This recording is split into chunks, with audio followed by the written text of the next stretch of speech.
So if you could be here around 9, that would be great. Okay? Well, listen here. Hello, and welcome to 90 Day Fiancé MK. I'm Mr. O, and today, Miss H and I will be discussing Season 5, Episode 6 of Before the 90 Days. In this episode, Kimberly steps up in to become the boss lady. Caleb and Alina finally seal the deal.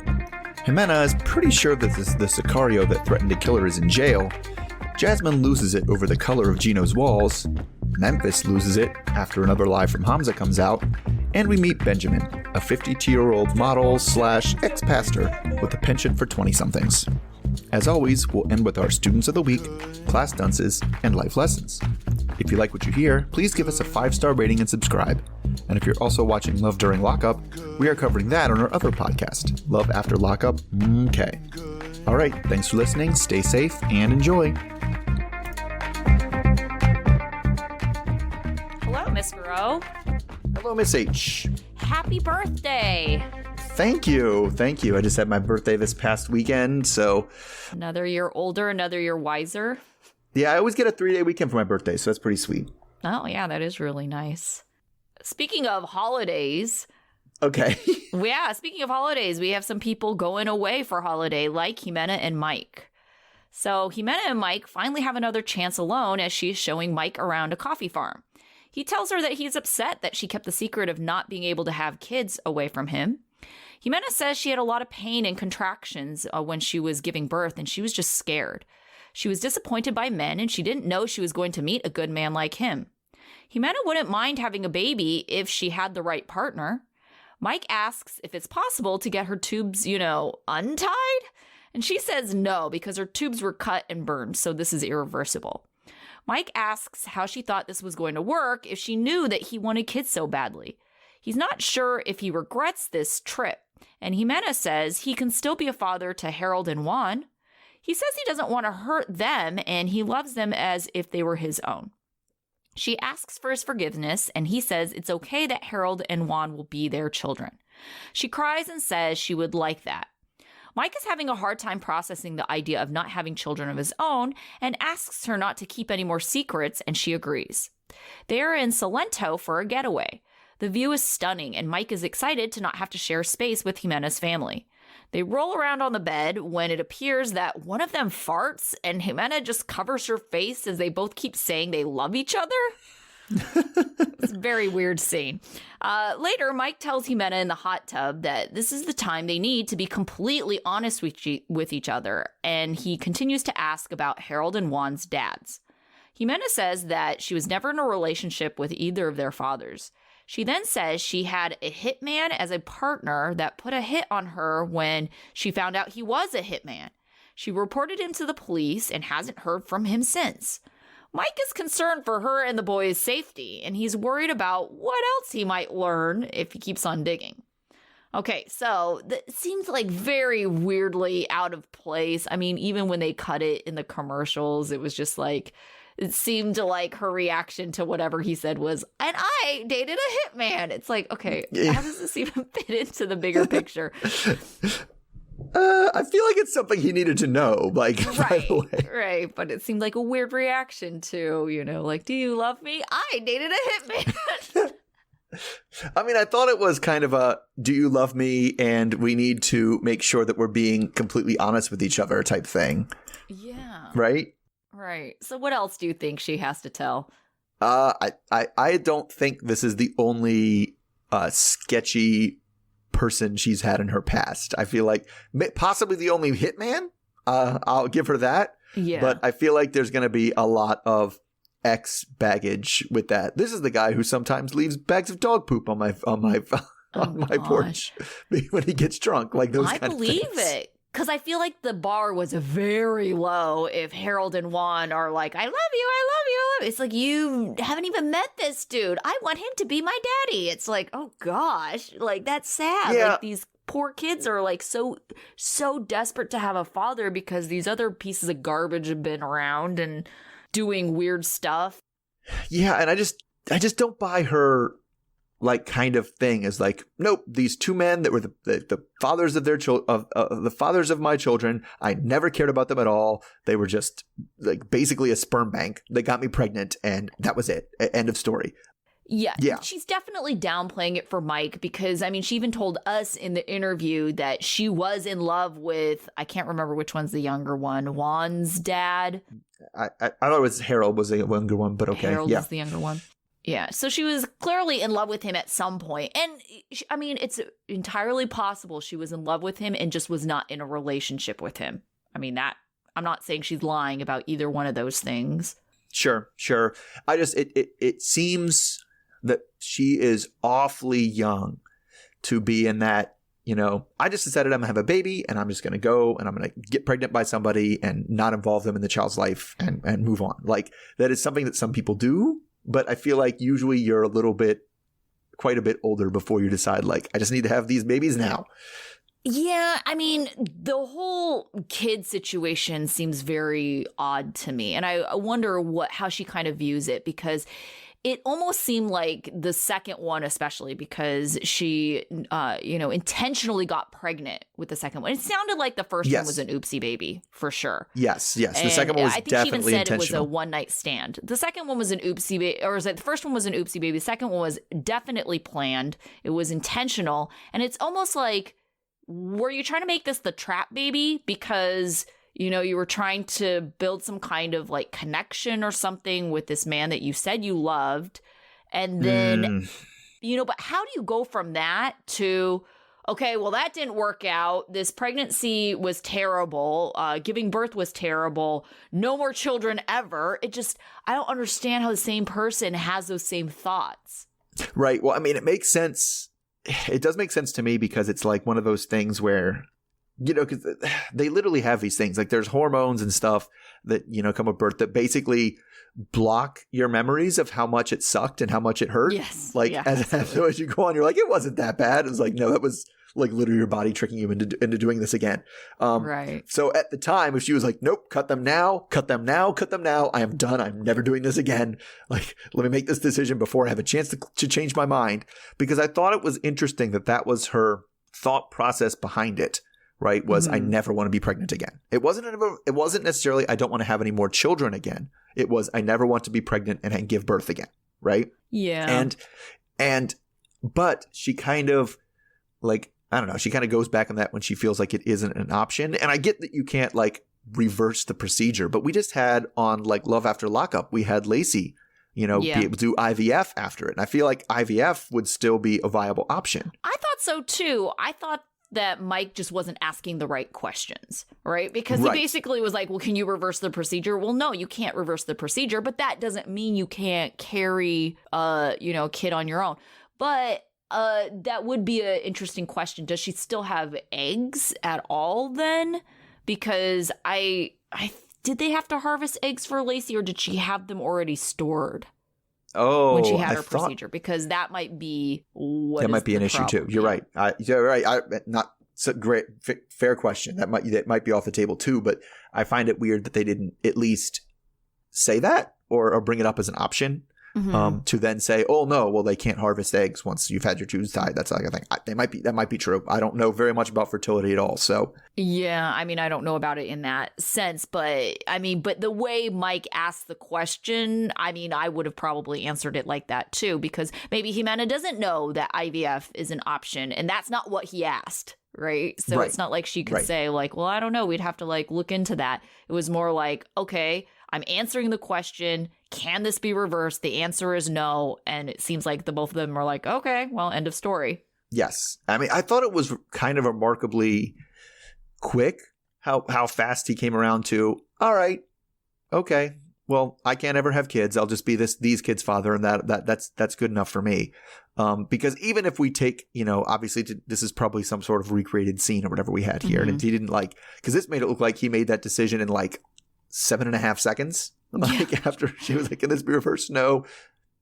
All right, I'm cool with that, but even if it was like yesterday that she told him. And the next day he's like, okay, I can live with that. That's okay. I can go, which seems remarkably quick to come around on this, especially when he said, it's very difficult for him.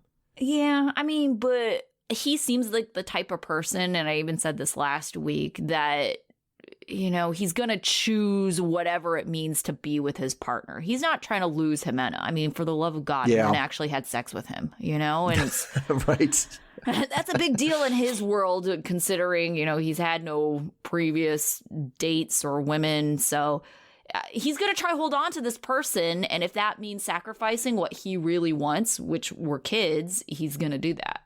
Yeah, that's true. That's true. And so that you asked about the past before. That's kind of what I wonder if and when that comes up about her sexual past. Like, because she has one and he probably doesn't have much of one, right? Is because that seemed to be part of what she was doing when she was, saying these guys didn't mean anything to me, right? Whatever.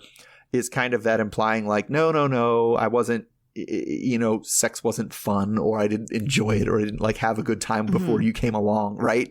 Like, because she doesn't know how to deal with somebody who also doesn't really have a sexual past. Like, is he going to get offended if I had fun with other guys? Is he going to like feel bad about it, like make him feel some sort of way? And so she seems like she's doing what she can to keep him as comfortable as possible, which seems like a good strategy, but I don't know. I could see that kind of putting her in a bad position. I just think that maybe she's starting to get this now. You can do a lot to this guy before he's going to kind of push back and be like, maybe I don't want to be with this person. Yeah, that's true.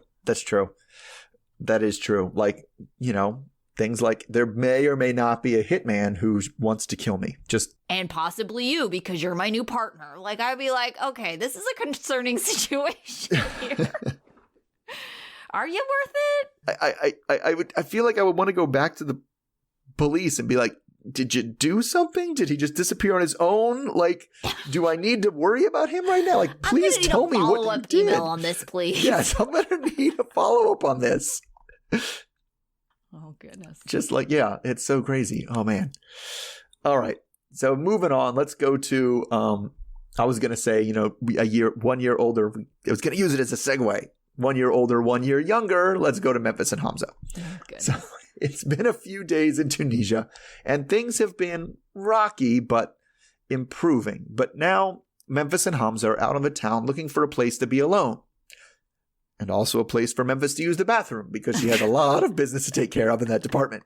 Oh, goodness. So production, for some reason, feels like it was necessary for her to stay mic'd up with her mic on during her very long bathroom visit. And we are subjected to many noises from the bathroom. And when she's finally done, they get some orange juice and start to talk about Memphis's past.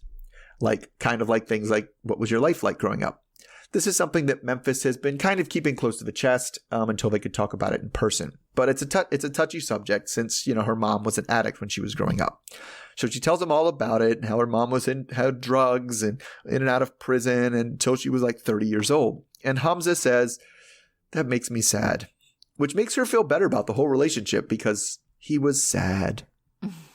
Then the next scene starts with Memphis hearing about another lie from Hamza, that he's 26. 26? God. And not the 28 that he says he was. So that makes her 8 years older than him instead of 6 years older than him. It's really not that big of a deal, honestly, except for the fact that it was a lie. So then she asks and wonders what else he's not telling her the truth about. She feels upset enough about it that she goes to her room and says she needs to rethink starting to go to the marriage office to start the paperwork tomorrow. So Hamza and his family are kind of left alone in their room being like, I don't get it. Like, she's being pretty dramatic over this like little white lie thing. But it's especially upsetting to her that she found out about this lie after she, put more trust in him and came clean about how she grew up. So she finally collects herself and she opens the door to talk to Hamza in her room alone. She demands an explanation, but there's really not much of an explanation to give. We all know why he already lied. So she asks if he really does have a certificate in heating and cooling, but at this point, she gets lost in English. And so he demands that he go get his sister so she can translate. She says she's not going to bring him to the States if he doesn't have a career path. So eventually they put together that what she wants to see is his diploma, which they get out. And of course, it's written in Arabic. And she tells him that they do kind of translate, and it says he graduated. Here's the dates. Never actually said that he studied heating and cooling on the diploma, though. That never actually came up. But she tells him anyway, that's it. This is the last lie. No more from here on out. So the next segment. Oh, wait, that's it. That was it. Sorry. I cut that out. All right. So, I mean, what do you think about it? I mean, there was clearly a miscommunication about whether or not this lie mattered. So what do you think? Did it matter, or was Memphis overreacting? Okay. I agree with her position on, it's like this person lied to me. And especially when you have so little to go off of when you're trying to get married to this person in a week, right? So if you're going to lie as something stupid as your age. Now, I get that, she thinks it's a stupid thing to lie about, and they both might think it's a stupid thing to lie about, but he doesn't know that. He could be like, well, she's going to not want to be interested in me if, she finds out that I'm younger, which is why he lied in the first place about her age, right, or his age. So, I mean, but he doesn't know how she's going to react. He just thinks it's going to be a deal breaker. And she's like, that's a stupid lie. Why would you lie about that? And so I don't think it's the actual lie, although I do think she is a little bit shocked. It's like, if you mentally kind of wrap your head around, oh, this person's young for me to begin with, and then you find out they're even younger than you thought they were, you're kind of like, oh, man. Yeah. But, it's the fact that he lied at all, because then it makes you wonder, well, I don't have that many data points in my interactions with you, so what else have you lied about? Exactly. It's like, and especially because, yes, she knows so few. She can understand so little of what he says. And she's like, all right, one of the 3 things I understood about you is a lie. So, like, what else is going on here? And then she checks on one of the other 2 things, whether that was a lie or not. Yeah, because you're right. It's not. And it's also that thing that you go to, which you kind of feel bad about. It's like, this is a little thing. If you lied about this, like, you're clearly going to lie about bigger things. Yeah. And he definitely seems like the type of person who would lie about the bigger things just to stay out of trouble. Oh, he is definitely a say whatever lie it takes this to end this right now. Like, he does that all the time. Right. Like, even with pretty his much mom. all we've ever seen him do with his mom, with everybody. Just what lie will end this conversation the fastest? I will tell that lie right now. Big boobies, sexy time. That's what's going to get him out of anything. Yeah. Well, I mean, based on his performance last week, probably not. But oh God. Yeah. I didn't understand the sister. Like, you just saw her in the background. She was completely laughing and smirking the whole time. Yeah. Like, I definitely think that the sister and the mom didn't get it. They didn't get why she was upset. And so they were just like, dude, your girlfriend is crazy. She's this upset over that. Right. Kind of like, it's very, I could see it being like a toddlerish thing. Right. Like, you always see those posts on like social media that was like, why are they having a temper tantrum? Because they didn't get the purple cup, and they hold up the cup that they gave them and it's clearly purple. Right. And it's just like, and they're just, and kids, that's what they do. Every once in a while you hit something, they didn't get exactly what they wanted. They just have a complete meltdown. And so they're like, this lady's having a complete meltdown over like being, and especially the way that it was lost in translation about how much the lie was. They both said, oh, you thought that he said he was 27 when he was turning 27. They're like, come on, like, that's not a big deal. Right. And I think that's kind of what they thought the lie was too. And so she's just smirking and laughing because your American girlfriend is crazy is what I think that was all about.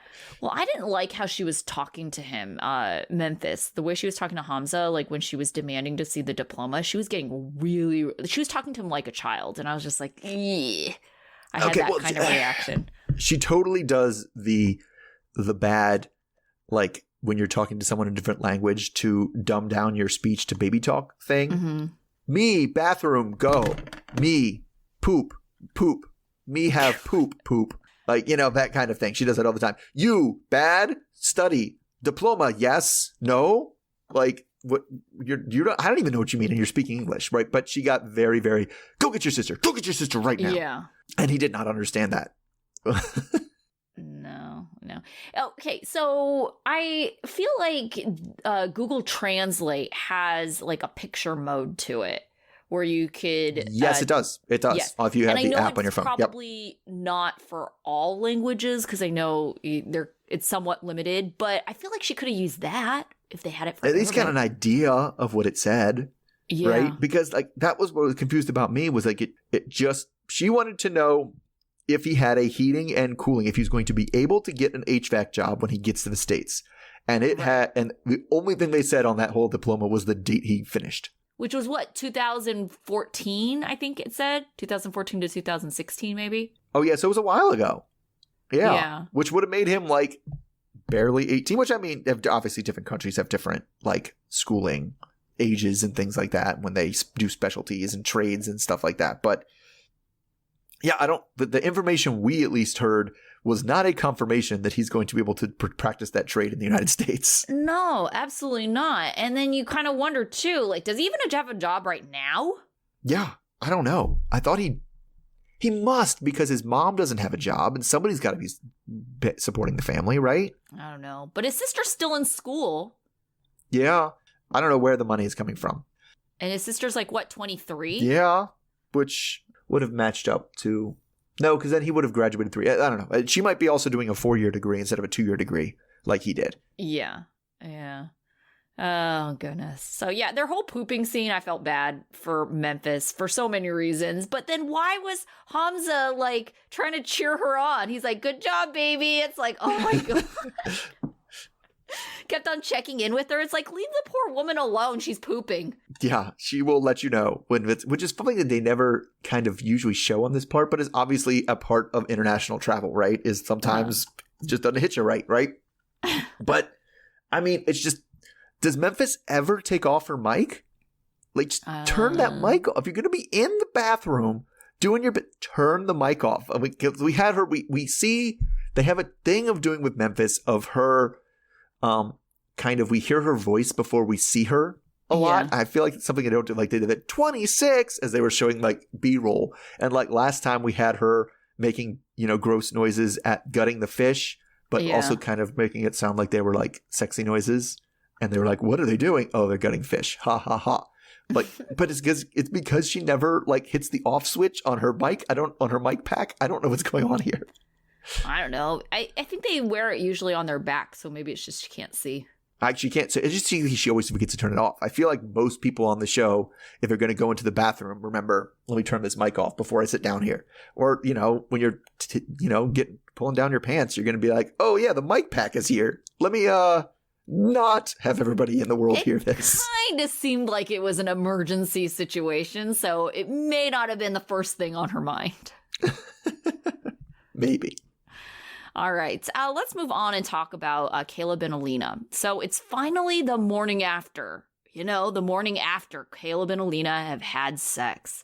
Alina says that it could use some work because Caleb didn't exactly know how to position her or himself given their height differences.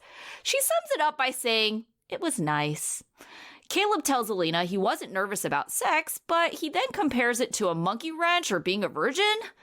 He wants to treat Alina well and doesn't want to be demeaning by throwing her around or by being too controlling.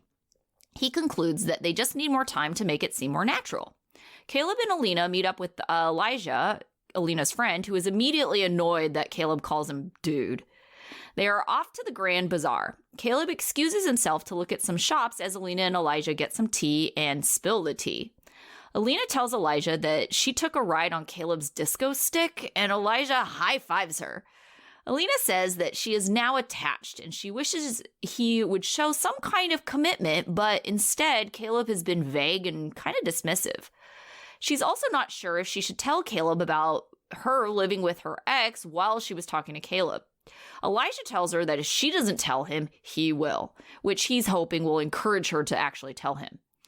Elijah encourages her to be honest with her ex about what she wants from him. About her ex and about what she wants from Caleb. All right, so do you agree with Elijah's stance as a friend, like putting the threat out there? If you don't tell him, I will, because I'm trying to get you to tell him? No, I don't believe in that threat. Like, I will tell you this is what I think you should do, but ultimately the decision is yours. And it's not appropriate to like go in on that situation. Like I could say, mine is I think you should tell him, and I think you should tell him now, but Come on, if you want to make that mistake, whatever. I'm out of it though. That's my final word on it. Like that's my kind of mode as a friend. I don't think doing things for them is appropriate. Like, I mean, so, but we already know like what he's. I don't know how he would react to that. Like Caleb, we've already seen friends kind of butt in and try to kind of ask a question or figure something out on behalf of Alina. And his answer is mind your business. Right. So I don't know that it would work anyway. Honestly, I think Alina is way too freaked out about the potential of what will happen here because Caleb has already said things to her, like weird things like, oh, it's okay if you cuddle with your friends. So I just don't think that the guy who cares too much about friendly cuddling, if it doesn't mean anything, with things like, oh, you were living with your ex and he was still sleeping in the bed with you even though you weren't together. I don't know if he'd really care that much because to him, he'd be like, oh yeah, I'd do that too. Yeah, I definitely knowing him as a person, that does seem like something that would not faze him very much. Now, I would be worried if Alina was like, oh, as Alina, I would be more worried not that he would be upset about it, but that he would see it as we don't have to be that serious, like ticket, like excuse for, oh, whatever, we're just doing fun things like you did with your ex, those kind of things. We're just here for the journey, whatever, like the way he would put it. Or maybe from her perspective too, like the fear of him not caring at all. Because I don't think that, people who like a little bit of jealousy in their relationships, I don't necessarily think it's because it's the jealousy part that they actually like. I think it's the reaction that the jealousy part sometimes elicits, like oh, well, they care, they don't want to lose me. And so and so I think like from her perspective, like that would be at least a positive of her telling him that, because I do think she feels guilty. That's why she hasn't told him. But I do think the one positive out of it could be like, well, if he has this, negative reaction about it, at least it shows that he cares. And I think right at this point, she's looking for any kind of sign that he really does care, because he's been kind of aloof and somewhat avoidant of having a specific conversation about if he's into her or not. Yeah, definitely her primary concern is getting some sort of sign or agreement or conversation that this is going in a direction, and in the direction that she wants, in the direction of getting more serious. And her dropping this roommate thing and him going, whatever, all right. Yeah, like that's not that sign. No, yeah, exactly. So I think she's a little bit fearful that that's what's going to happen, because he seems kind of laid back. And so then if he doesn't have any kind of reaction, it almost confirms that, okay, this guy isn't as into me as I think. And I think that's also why, after they had sex, how she comes up with it, now I'm more attached to him, is because it's like, well, this is a positive sign. It's almost like, okay, this guy had sex with me. He must be into me enough to have sex. So now that's the green light. I can be into him now. Boy, oh boy, that is very wrong. But yes. Right. But I kind of feel like, in her looking for signs, I mean, it would kind of fit in with that kind of narrative. Digging for signs, yes, but that's definitely the sign that is probably the most misleading, let's say, when you're going to, is this guy really into me? Especially this guy who's ho for show. But okay, let's talk about them talking about the sex. He's using all these weird things, like the monkey wrench. Yeah, okay. The funniest scene to me, I think, maybe in the whole show was when he was talking to the producers about how things didn't go how he expected. And he's like, well, you had and he's moving his hands around and trying to say, there's different expectations of the perimeter of, and then you have, and he's just trying not to explicitly say what happened, but also trying to save face a little bit. That was just hilarious to me. I was laughing so much at him trying to explain what went wrong last night. But to me, I can tell you exactly what went wrong last night. They didn't talk to each other. Right. Yeah. Like he said, I didn't know this, and this. And it was like, well, did you ask or, talk about it either during, which is great, or beforehand, right? Like, how have you been talking for 13 years? Right? and have been, openly exploring the possibility of having a sexual relationship where it hadn't come up like, geez, what positions do you use? Like, that seems like it could be tricky. Like, that seems like it's a conversation that you would have had with someone you're trying to hook up with. Like, say you're romantically involved with. I know you feel differently because you don't talk about things like that. Yes, because I'm very prudish. I grew up in a very prudish home, so it does not come natural for me to talk about those kinds of things. Absolutely. I think it's certainly one thing to talk about things suggestively as to foreplay, just sexy talk. That is completely one thing, and is completely another to discuss the mechanics of when you're going to have sex. And I think it's much more difficult for people to take a look at the mechanics and talk to their partner, especially if they've never had sex before. So I don't think it's that, weird that they haven't talked about it before.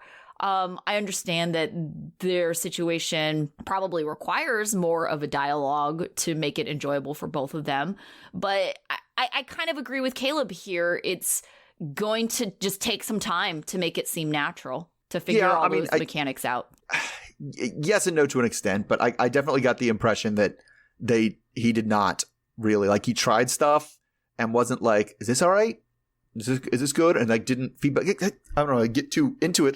But that's the key to any relationship like that is, listening to the verbal and nonverbal feedback that your partner is giving you and responding to it. And she was just kind of we just kind of kept going. So yeah, but at the same time, but if your partner isn't giving you the verbal cues either, I don't think it was all Caleb, and I don't think it was all Alina. I think it was both of them not communicating. They did not communicate with each other. Yes, right. I agree with that. Because even Alina says about the whole thing, she was like, it was nice, and it was just but if you talk to her more, it was kind of was it nice? Because it doesn't sound like it was nice. It sounded like it was nice that it happened, but the actual moment was left a lot to be desired. And even then, she even kind of says oh, well, I didn't want to talk him up too much because I still want him to work for it. So then that confused me because it was well, it did sound like it was good, but it could be better.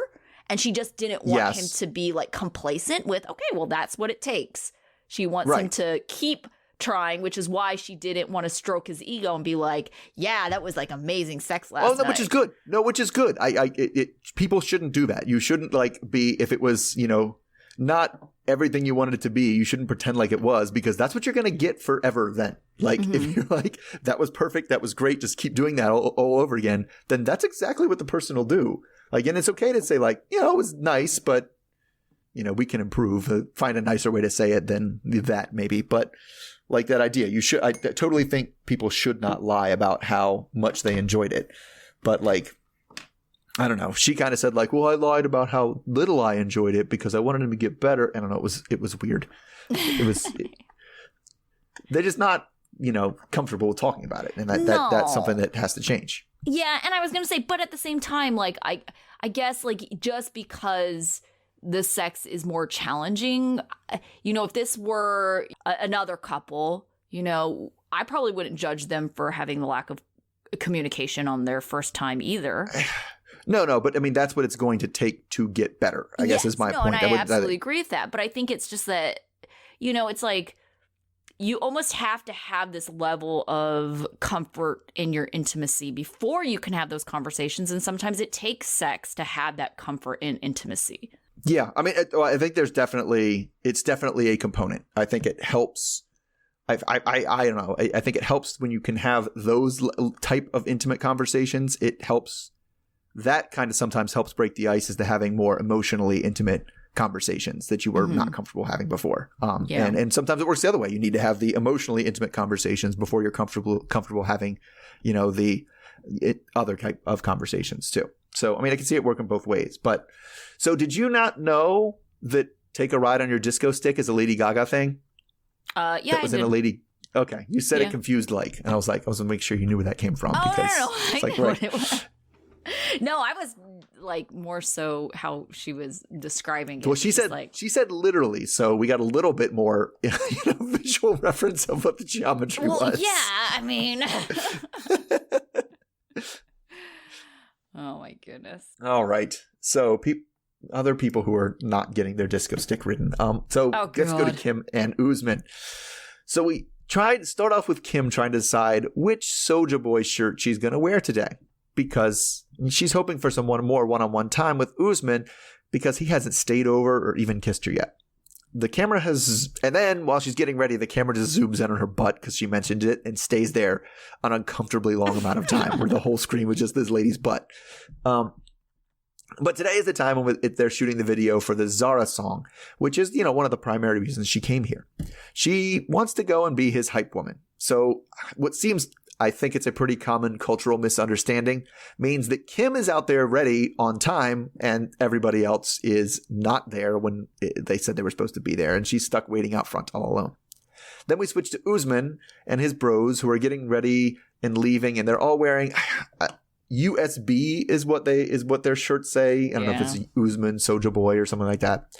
So anyway, Usman says that this whole thing is a little strange because this song is about an ex that Kimberly doesn't really know anything about.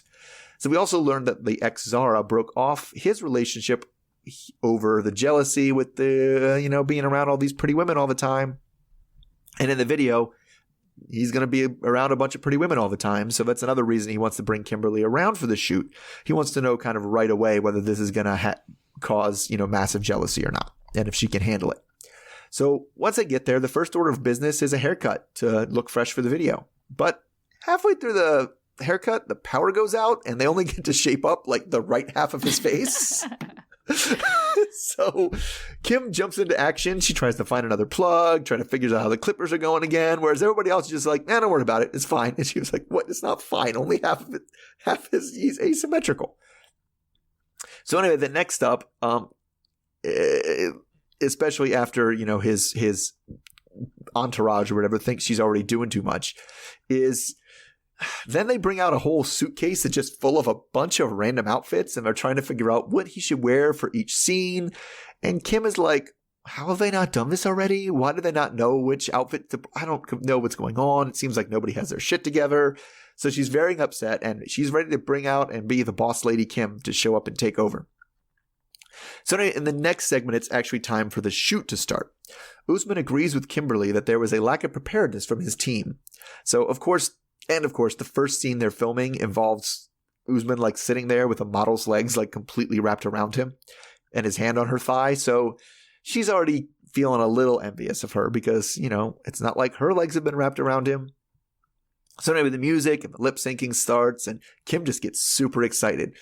And a little bit less so when he kind of has to make lovey eyes at the girl for the scene. After the cut, she coaches him to get his energy up. Get your energy up. And then on a break from the shoot, he says he's losing his energy because of all the missteps of his team. But it seems like the rest of the shoot goes fine because we see a huge long chunk of the music video, and the whole thing wraps about 5 hours later.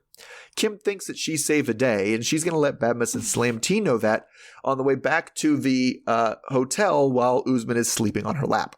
So she starts, saying, I don't think you guys did good enough. You should have been supporting him. And they are immediately defensive, like, we didn't do anything because you're here. And then it starts to turn into an argument that wakes Usman up, and he says, no, I blame you guys. You treated this way too much like a vacation and not enough about work. So he's feeling a lot better about his relationship with Kimberly after the shoot. So I guess next time we'll see what happens. Okay, so Badmus and Slam T, competent or incompetent? I think just laid back. Okay. I agree that they probably could have stepped it up a little bit, but it's not like they were bumming around doing nothing, Yeah. I do think that if, Soulja Boy Usman is upset with them, he has to be the one to say it, though. They don't work for Kim, Mm-hmm. So it's her intervening and, basically being critical and overbearing is just not going to be received well by them. It's not going to change their behavior. Yeah, no, definitely not. It's not going to help with their relationship, especially since she seems to think that they're somewhat trying to sabotage their relationship in the first place. It's that's not helping the situation, lady. No, it is. Nobody wants to hear No. I mean, nobody wants to hear your girlfriend come in and say, I don't think you were treated him fairly. Like, come on, get out of here. Just like nobody wants to hear your mom do that either. Like, I heard you were treating my son very unfairly. Oh gosh, everybody's going to be like, oh. It's like a stage mom. Yeah. I mean, that's exactly how she's acting. And that's part of it, too, is like, I get that he cares, but like the more deeper she gets into this, the more like she's acting like his mom. Yeah. And not like a girlfriend, except for that part where she was like, he was singing and her face was just like so lit up and so, oh, I can't believe I'm seeing this. This is amazing. Right. Oh my goodness. Yeah, he's going to get annoyed. And maybe, now it worked out in his favor because, it ended up kind of coming together. And I don't know whether or not he credits her with that in the end for being so pushy. But that pushiness is going to get old real fast. Yeah. Well, especially when it's one thing when you're pushing for something that they want, and another thing when you're pushing for something that is like, I don't want to do that. When you're pushing him, like it's one thing, the pushiness in the direction that you want to push is great. Once she starts going against the grain a little bit, it's going to get real fast. Yeah. Something that I'm very bothered by his whole situation is that he's essentially trying to test her. And I don't like that. I don't like the whole dynamic of it. Like, I'm going to put you through a series of tests. And if you pass these series of tests, then you are worthy enough to be my girlfriend. And it's like she seems to understand, I mean, at least they're on the same page, that this is some kind of series of tests. And that's why she felt that she needed to go in there and, be this assertive boss lady Kim, because she thought that that's what the test was like implying she should do. But it's just like this whole dynamic of it. It's so one-sided and unfair in a relationship to be like, I have all the power. I get to choose if I want to be with you. And so now you must prove to me that you are worthy. Yes. And now here are the obstacles that I put in front of you. And if you can, do them to my satisfaction, get through these tests to my satisfaction, then I will deign to decide. And it does not make for a healthy relationship. Even if she does pass all the tests and you decide to be in the relationship, it still leaves you with, I had all the power. I continue to hold all the power and you are doing my bidding almost. Like it's not healthy.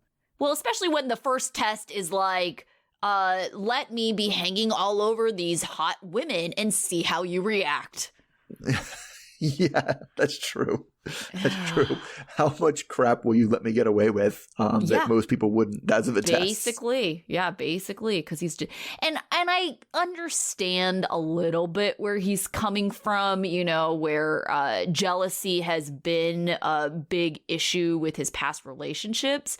Yeah, but I definitely think he thinks he's much hotter commodity than he is, right? Oh, yeah. I'm going to have hot ladies throwing themselves at me all the time because I'm, rapper superstar Soulja Boy. So whoever my next potential is has to accept that I'm always going to be around these women who want me.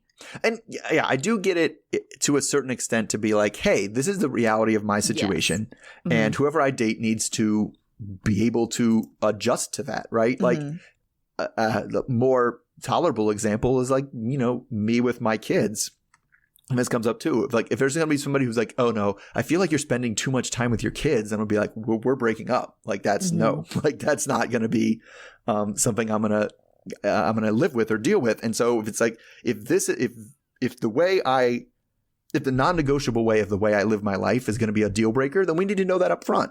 Right? Yeah. We need not to go on and pretend like it's not. So I get that, except for you're right. Like he's Soulja Boy. He has 80% of the people who know about him through this show. It's not like he has a amazing rap career going along and he's just like, well, I'm going to be continuously surrounded by the hottest bitches who will just be all trying to get in my pants. And if you can't deal with that, that's up to you. Well, the other thing with, your example of your children, you're not like, oh, well, I'm going to put you through a series of tests where I'm just going to ignore you for a week and just hang out with my kids all the time. It's like not that you're trying to test them. I mean, if you come across that, your values aren't lined up, then, fine, you like walk away. But it's like you shouldn't have to intentionally be creating these scenarios to kind of speed up, the process of, well, here I'm going to put myself in a situation where I'm going to have all the half-naked women out here because that's how it would be in our relationship for real. So I'm going to test them in this specific like staged scenario. Especially if this one was like, we literally had to pay these women to be here to hang on me. So I feel like that may not reflect what's going on in real life all that accurately. Yeah, exactly. So, I don't know. I just, I feel bad for her being in that situation, and not necessarily because I think the thing that I feel the most bad about is that she seems to have such low self-esteem or think so low of herself that she's allowing herself to be in that kind of situation. Right. Yeah, where it's like, I don't know, it just seems so desperate, Yeah, like, because I'm the same way. It was like, well, I have a series of tests, and I wanted you to be able to prove if you're, I'm like, that's cool. I'm going to tell you right now, the answer is no. Like, right. Bye. Yeah, like, you shouldn't want someone like that, right? I would think that you would want to feel wanted just as much as you want someone else, and it just doesn't seem that way. But that's how you make a partnership. Like, I want a relationship to be a partnership myself. Like, so. Right. All right. So that brings us Gino and Jasmine. Yes. Yes. So Gino and Jasmine are off to the gym. Gino is wearing his workout shorts and his sandals. But don't be scared for his safety because he has no intention of actually working out, just watching Jasmine work out. He's hoping that by tagging along, it will help smooth things over after the Christmas toothbrush incident. Jasmine uses this chance to tell him that she's planned a 4-day trip to an island in Panama, and he's going to pick up the $2,500 tag as her Christmas present. He hesitates, and she asks if she's not worth it, like the other women he took on vacation. Gino agrees, and Jasmine calls him obedient. He makes himself feel better by staring at her ass as she works out. He says he wants to make her happy, and Jasmine uses this time to request he burn everything in his house that was picked out by his ex-wife or reminds him of her. She also makes fun of the ex's choice in paint color, which was baby blue and red, and asks that he repaint the house too. He defends the colors and says that they look good and that they both picked out the paint. Jasmine says that she deserves to have a say in the paint because she's had sex with Gino more times in the last week than he did with his ex-wife in the last 7 years. He gets uncomfortable with how nasty she's being and tries to weakly ask her not to talk bad about his ex. This sets off Jasmine, asking why he keeps defending her. She starts to cry and tells him to just stay with her and fuck off. Stay with the ex and fuck off. She starts screaming, and he keeps comparing her to his ex, and she's sick of him making her look like the crazy one as she storms out of the gym. Gino isn't quite sure what to do. He's scared that she gets upset in a moment's notice and worries about her emotional instability. Jasmine is sitting by herself sobbing and saying that it's painful that he would even say he liked the paint. We get a glimpse at what appears to be Gino and Jasmine tattoo on her arm. Gino goes back to the room and gets in bed. Jasmine enters the room still crying. She tells him that he lives in the past, and she admits that she is deeply insecure. She suggests that they should slow down and pump the brakes with kids, moving, and being in a relationship altogether. Gino does nothing as Jasmine leaves to take a shower. Gino thinks that if he had simply said he hated the paint colors, everything would be fine. Jasmine then threatens to leave tomorrow. Gino just throws up his arms and asks how they can get over this. He says he wants it to work out. She tells him not to say anything about his exes ever, especially good things. He agrees to this. Jasmine then tells him that she lied to him about being on birth control pills. Gino asks if she still thinks she needs them, because he's kind of hoping for that baby. Jasmine says she's not going off of them because they're not ready to have kids. She says kids may be in their future, but not on this first trip. All right. So Jasmine essentially gave him an out. And you could just see the look, like the wheels are turning, you know? And he's just like, should I? Shouldn't I? Do you think that Gino should have, you know, taken this out, this easy out that Jasmine just kind of gave him? I mean, probably. I mean, yes. Okay, so if I'm me. Like, yeah, but you're not you. As soon as I'm not you. Gino's not me. Because as soon as she said Gino's the word obedient, I'd be like, bye. See ya. Talk to you later. See ya. Like, we're done with this. That was so obnoxious. Yes, so obnoxious. Now, that being said, let me preface this. Jasmine's terrible, right? Yeah. She's awful. She has these weird demands. She knows he doesn't have any money. He demands she spend it just because he spent it when he did have money, right? It is weirdly going off about his ex and the things. And that said, I think she's getting a bad edit that's making her look worse than she really is. Mm-hmm. Right? Because she said in tears, "You're always comparing me to her." Yeah. Right. And you never shut up about it. We haven't heard him compare. We haven't heard him bring up the ex at all. Right. Right. So I don't think she made that up. I don't think he's literally never mentioned his ex, and she's crying about how you always compare me to her. Yeah, I think he does actually always compare him to her. Yeah. And so I think it makes her look worse than she really is, even if she is being completely unreasonable with what she's doing. And again, his, assessment of the situation. I should have just said I didn't like the colors. Oh, that's a symptom. I know, right? There was other things that happened besides literally the colors of the walls and whether or not you said that you liked them that caused that explosion. And he just picked on. He doesn't get it. He doesn't get it. He doesn't get why she's really upset. He doesn't get it. And that's the other thing too, is he's so simple-minded, He's like, oh, well, everything would have been fine. We would have never gotten an argument if I had just said that I didn't like the paint colors. It's like, oh, Gino, you just don't know what's happening. No, she doesn't, because the paint colors aren't the paint colors. The paint colors are basically, when she asked about the paint colors, she was basically asking, are you still in love with your ex? And his answer was, I mean, I don't hate the colors. It's like, oh my God. Right? Like, that's what it's about. Like, she was kind of using that as her proxy, as her whatever of, do you still have feelings for your ex? And he is not refuting that to her at all. Yeah. Okay. The thing that shocked me about their segment and just got me really annoyed is when Jasmine talks about the birth control pills and she's just like, oh yeah, I've been on birth control pills. And his reaction wasn't like, oh, it's for the best, because for real, it was for the best that she was on birth control this entire time. And he's still thinking like, oh, well, she can get off of them by the end of this trip and we could still go back to making babies. It's like, why do you want to make kids with this crazy person who clearly you're not getting along with, and you want to bring a child into this? What is wrong with you? Right. This is someone who you really were literally just gotten a huge blow up fight about whether or not you should change the color of your dining room. At least in his head, right? In his head, that's what the argument was about. Mm-hmm. Then why would you think that you would see eye to eye on anything related to children, which is 1,000 times more serious than your dining room colors or your stuff? And especially when her answer to not agreeing with you or not liking something about you was, you should burn it all. All of it should just be set on fire. Oh, goodness. Yeah. Okay. Yeah.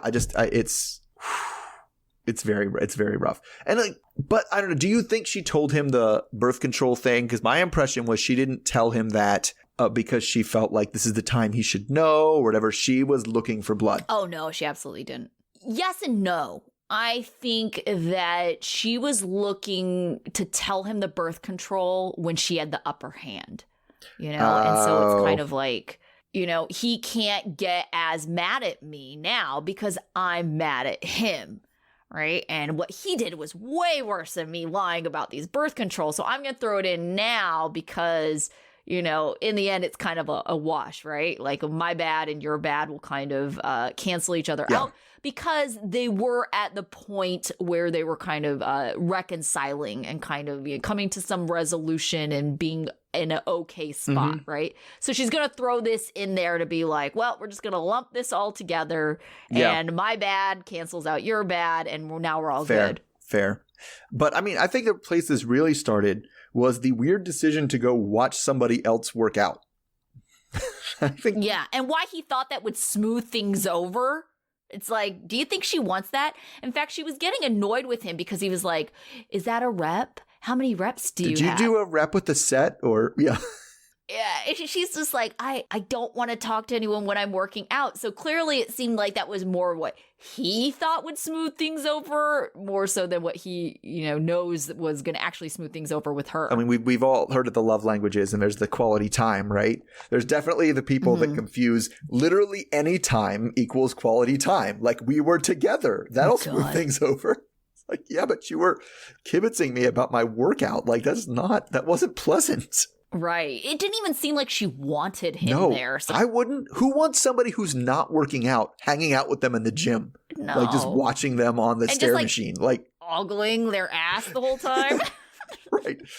It's literally the thing most women hate about the gym the most is that people are just ogling them when they're doing it, right? Like all right. Very weird. So leaving out other gym people, we get to our new people. This is Benjamin and maybe Mahogany. So we'll see. God. So Benjamin is 52 years old from Fraser, Michigan, and he has 24% body fat and weighs 203 pounds, which we know because we see him literally checking those things on camera. So he does modeling for old dudes with abs, which is weird for him because he grew up in a very conservative Christian tradition. In fact, he was actually a pastor in this tradition and ended up marrying his church children's minister, which they really just glossed over, but he married an employee. After years of trouble in their marriage, they left the church and got divorced after 24 years. So in true middle-aged divorce guy fashion, he got super in shape and bought a motorcycle. He says that he was pretty inexperienced with dating after the divorce and was in some bad relationships that he got through the apps. But when he put his modeling pictures up on social media, he got a lot of people dropping into his DMs, including a Mahogany, who's 24 and from San Bartolo, Peru. And he feels like she is his soulmate despite the 28-year age gap. The biggest thing going for her in his eyes is that she's also super Christian and also willing to wait for marriage for sex, which are things that are, hard to get and derailed his other relationships. He seems really into the flowery text messages that she sends, and he's going to Peru to meet her. He stops into a restaurant to tell his friends Jessica, Charlie, and Jason about the whole situation. He tells them, and the reaction is most initially strong about the age difference. Another concern they have is that they haven't video chatted yet, so there's a lot of catfish potential there. Now, she did send a video to him, but it was just her saying, "Buenas noches, it's Mahogany, Mahogany," and that's it, which really gets off their this seems sketchy radar. They ask if she's asked for money, but he says that, he's given her a loan of $1,000. That's not the same as giving her money, right? Stupid. So apparently it's not Ben's first experience with a potential scammer because he has been catfished before, and it took him several weeks to figure out that it was a dude from Africa and not whatever woman he thought he was talking to. So he says he's already at the place where he wants to marry this girl. And he's not really thrilled about the way this went with his friends because he knows it's going to be worse when he tells his family tomorrow. So then we show up, and next is Ben is doing something that exists in this universe. I thought it was unthinkable for this show. He's using Duolingo to practice some Spanish. Yay! Good for you. Before he goes to Peru to meet his Spanish-speaking girlfriend. But that's not the most important thing that he's doing today, which is going to be telling his kids about Mahogany for the first time. So he says the divorce was hard on his kids, so if they don't accept this, then he doesn't know what he's going to do. So we see 3 of his 4 kids, Elijah, who's 20, Acadia, who's 19, and Joy, who's 14. And they are accompanied at this dinner with his ex, Lisa. He says that the relationship between him and his ex is cold, but she has a right to know that he's planning on bringing someone new into the children's lives, so she's there too. He's worried that Lisa's feelings of resentment are going to get in the way of, this news going over well. But, after Grace, he just jumps right in and tells them that he's fallen in love with Mahogany. The faces they make range from, in my opinion, surprise to disgust. And I saw disgust mostly. I feel like some of them were just resigned to be like, oh, here we go again. Uh-huh. Yeah. So anyway, no one says much at first until Lisa finally brings up another relationship that we didn't know about. She's like, how is this going to be better than this other 28-year-old they dated? So apparently that was somebody he dated 1 year after the divorce, and they were actually engaged, and it ended badly over, as we mentioned before, how much time he spent with his kids. So he's promised not to make that mistake again, but yet here we are. So Elijah thinks that it's weird to be involved with someone you've never met, and Joy, the youngest one, her concern is that he'll leave because he has a history of kind of putting them aside when he's with someone new. So he does bring out a picture of Mahogany to show to them, and Joy calls it the fakest picture she's ever seen in her whole life. And I love you, Joy. He keeps bringing up God and his path and blah, blah, blah, where Lisa has some snarky comments about, I don't think you were listening to God when you got into this other terrible relationship that almost broke everything apart. All right, so let's just start with that. Chances that Mahogany is a catfish, percentage-wise. I think pretty high because you're right. The video part, the thing that was suspicious the most to me was the fact that she never even said his name in the video. Exactly. So that is just some weird video that you could have been sending to everyone. And I mean, nowadays, especially when you have videos, you could do filters on videos yes, too. You can. Mm-hmm.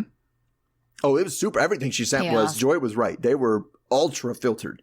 Oh, yeah, absolutely. That's why I was like, yes. And why does he think that that is so, genuine and real? It doesn't make any sense to me. He's probably just like, oh, well, she's just really young, so everybody's, face looks that great when they're young. I don't know if she's like everybody's face looks that great, or that's every young person just uses these filters all the time. That's just young culture. It's young hip culture, right? That's what you do.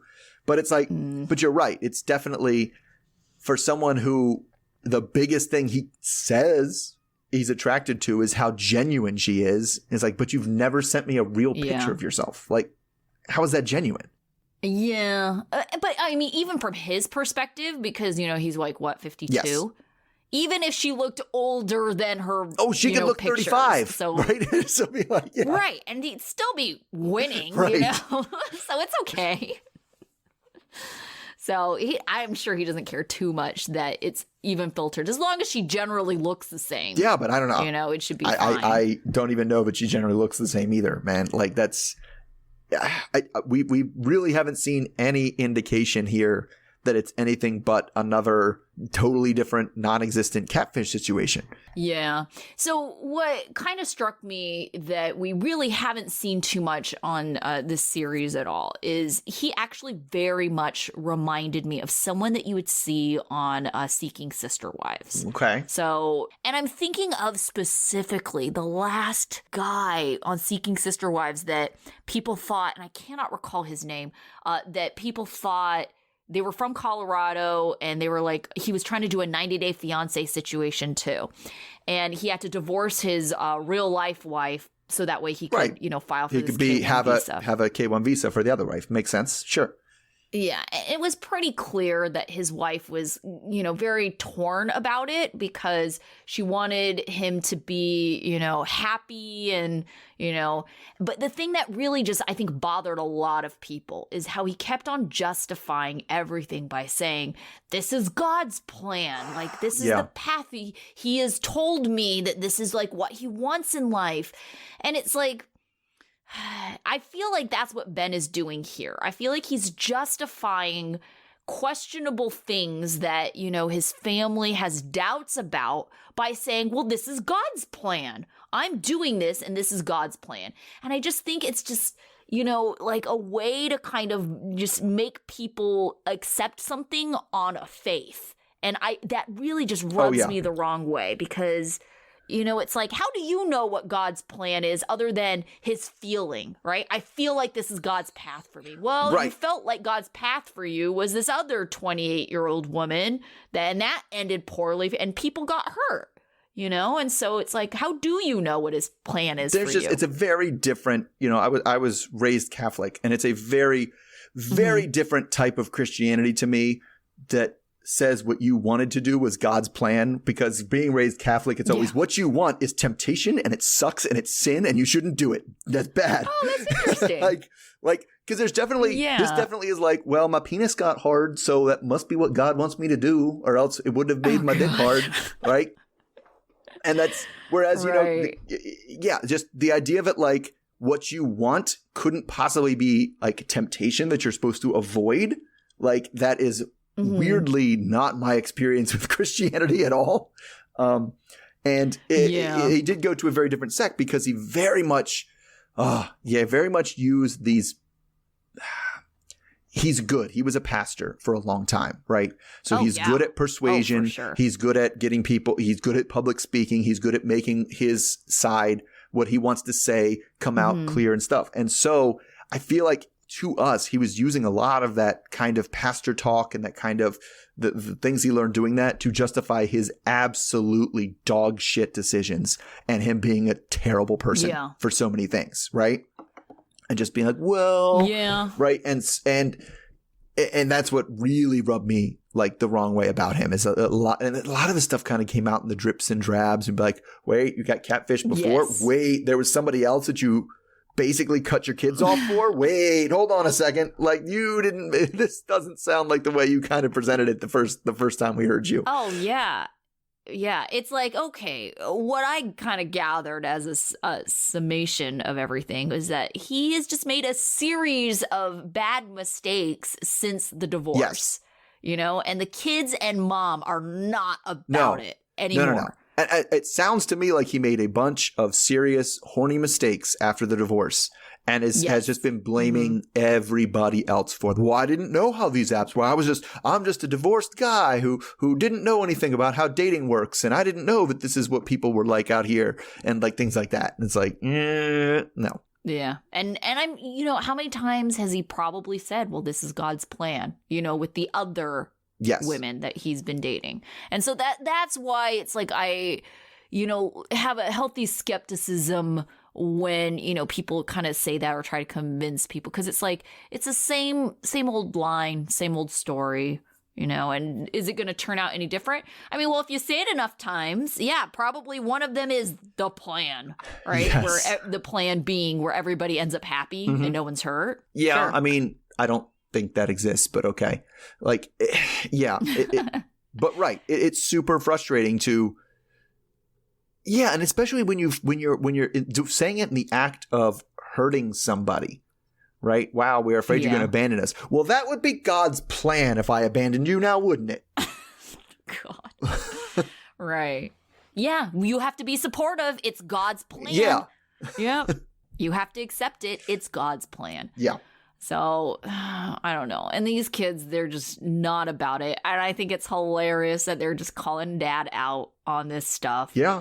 And I almost want it to be a catfish so you could be like, reevaluate your life lesson or your life and be like, get some kind of lesson from it. What are you doing wrong? There has to be something you're doing wrong, but this keeps happening, right? And I don't know that he would, though. I feel like he'd still be like, well, I just didn't know. I didn't know. It was everybody else taking advantage of my gullible and trusting nature. That's what it was. Yeah. Yeah. But I mean, when everybody around you is telling you something and you're so insistent that you're right, it's like, I feel like you need a dose of reality. And so I do have my fingers crossed that Mahogany is kind of a catfish. Yeah, I mean, I hope she is too, because I don't want her. I don't want a real life person to have to be in the situation with this guy. So I'd rather her just be a catfish. I don't think he's a terrible person at the heart of it. I just don't like how he's treated his family. Okay, maybe that does make him a terrible person, because I don't like how he's kind of treated his kids. You're going to throw away your relationship with your family over love. Because he's probably like, over what love? And that's the thing. Over what love? Somebody you've never actually spoken to. Come on, man. Like, how are you going to be that so much up into somebody else when, again, we're sitting right here and you're like, oh, I'm going to give it all up for this like mystery box over here. That sounds awesome. Like, that's God's plan. Yeah. All right. So we did not hear from Ella and Johnny, and our suspicions are that it's because of visa issues that they don't have a lot of footage of them. So we're wondering how much we're going to see of them this season. But they were on the teaser for next week. Oh, for the preview? Yeah. What was it? Oh, it was lots of stuff basically about what we're saying. I don't know if you're ever going to be able to get here. Oh my goodness, I don't know if I can deal with this. Oh, that kind of stuff. So I don't know if we have a ton of footage, but at least we will see them next time. All right. Okay, so out of the group from this week, who was your student of the week? I went with Kim because, she, at the end of the day, she was there and she did take actions that were positive actions that got what needed to get done. I feel like they were trying to make her look maybe a little bit worse than she was in terms of like, oh, she's being bossy and ordering everybody around. But at the end of the day, it was like, we need to start filming now or we'll run out of daylight. We can't be sitting here organizing outfits anymore. Let's move. Let's go. At the end of the day, it was what Usman wanted her to do. So, yeah. All right. What about yours? My student of the week, I just went with Ximena. Like, I feel like she's trying to be honest. I don't know. I think everyone else, it wasn't that great. Or, I mean, we could always give it to Alina, I guess. But even this week, Alina was trying to keep a secret. Yep, so fair. I went with Ximena. Fair. Yeah. Okay, what about your duds? I even though I said she got a bad edit, I went with Jasmine. I think she got it made her look worse. But even if I fill in my most optimistic things that Gino could have been doing, she's still terrible, right? She's still like, buy me something that's more than you can afford. Burn everything in your house. Yeah, $2,500 vacation. Yeah, because and it's because you didn't buy me a $15 T-shirt, you now owe me a $2,500 vacation. Like, that's absurd. Right. It's ridiculous. She called him obedient when he agreed to this ridiculousess. Yeah. That was... I feel like she's done that a couple times I like my man obedient. Like, I was like, ooh, that just is a bad word. Like that word really gets me there. Right. My dance is Ben. It's come on, quit putting your needs above your children's needs. Mm-hmm. Yeah. Yeah, pretty much. All right. What about your life lesson? My life lesson, we talked about it kind of a lot already, but it goes to Ben. And it's like, and I really don't want to make this sound out to be as it's only a Christian thing, right? So don't say it's God's plan or the universe's plan or anybody else. Don't just say that to destiny to justify your terrible decisions and your terrible behavior. Like, you made those decisions, not a higher power. Right. So my life lesson is aimed towards Kimbali. When you're trying to help, I think phrasing is really important, especially in a stressful situation. So instead of being critical about what someone is doing, if you're really trying to help, I think a better response or, question to throw out there is, how can I help? Right. So I feel like if she had approached it with, bad miss and slam tea as like, how can I help? Yeah. Instead fair. of being like, this is, what is this? This is terrible. The situation is terrible. And she's just sitting there like bad mouthing it. If she just said, how can I help? I want to be helpful. It seems like things are stalling here. How can, what can I do? Like, it's going to be better received. I was definitely focused on her just jumping in and because that's my style of when I see that things are wrong. I'm just going to be like, I'm just going to start doing it. Like, I'm going to jump here and then we're going to start doing it. And I do that quite a lot. Like, I have things where like, this needs done. Here, I'm going to start doing it. But I don't also, while I'm doing it, I'm not like, who was supposed to do this? This is terrible. You should have done this before. Like, I just do it. Yeah. Okay. I hear it. Yeah. And that's how she came in there. Right. So, yeah. I think how can I help is going to be well received. All right, so that is it for this week. We will be back next week about the same time. Yep, that's right. And we'll be celebrating Mr. O's birthday in Vegas, Yes. so that'll be fun times. Yeah, so we will. We're not going to record together, but we'll have spent the weekend together beforehand. Right. Well, Love After Lockup, we are recording that together. Yes. We'll actually have time to do that. Yes, that's right. That's true. Over the weekend. But yeah, so until then. All right, see everybody then. Okay. Okay. Bye. Bye.